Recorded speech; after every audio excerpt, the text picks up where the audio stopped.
Let me show you an example of the Assist Sketch Understanding System in operation. I'll draw a simple mechanical device and show you that the computer understands what it is that I've drawn.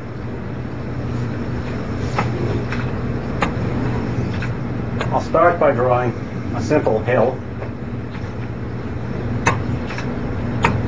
I'll anchor it to the background. I'll put a little cart on the hill, give it wheels, pin the wheels to the frame with some axles, and then indicate that I want gravity. And now if I'd drawn this on a piece of paper and shown it to you, you'd understand what it is that was about to happen. I want the computer to be able to understand what's going to happen as well. And I can simply push the run button, and it produces the expected simulation. Now, I'm going to run that again, and I want you to pay attention to how the car moves as it runs down the hill. You'll see that it wobbles just a little bit because I haven't drawn the axles in the center of the wheels.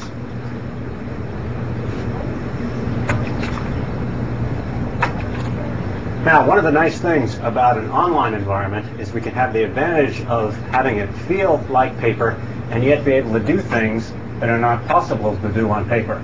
For example, I can take this and decide that I don't have it in quite the right place, and what I'd really like to do is move it just a bit and put it over here. Then I'll run the simulation again with my new conditions. And finally, we'll go back there one more time. And this time what I'd like to do is make the simulation a little bit more interesting and a little bit more complicated. We'll add a speed bump and anchor it to the frame. And we'll add a pendulum. And now let's see what it is that our system is going to do in operation.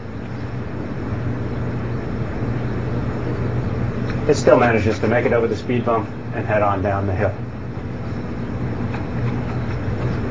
Now, let me try another device.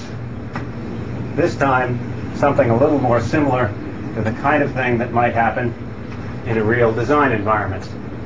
Here you see I've circled all of my previous drawings, and I'm just going to get rid of it by saying, scratch that out. And let's try a simple little marble game, the kind of thing that we might have in a real design environment.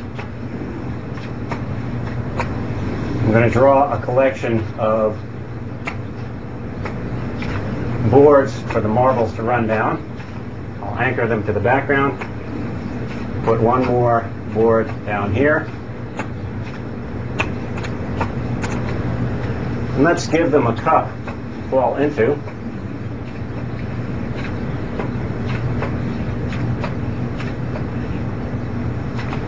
And just to make it interesting, we'll anchor the cup with a couple of springs, put some marbles up here,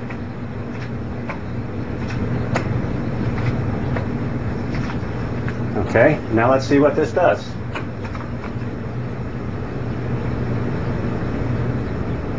Oops, not quite. Let's go back to the drawing board, literally, and see if we can't fix things.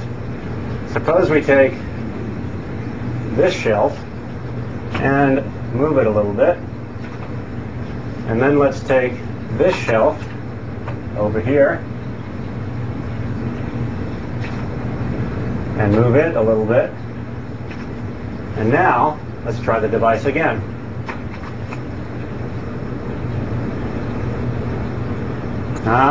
Still missed. One more shot at it.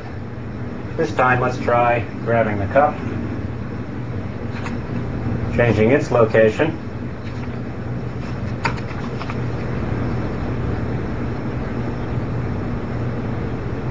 all right, we've succeeded.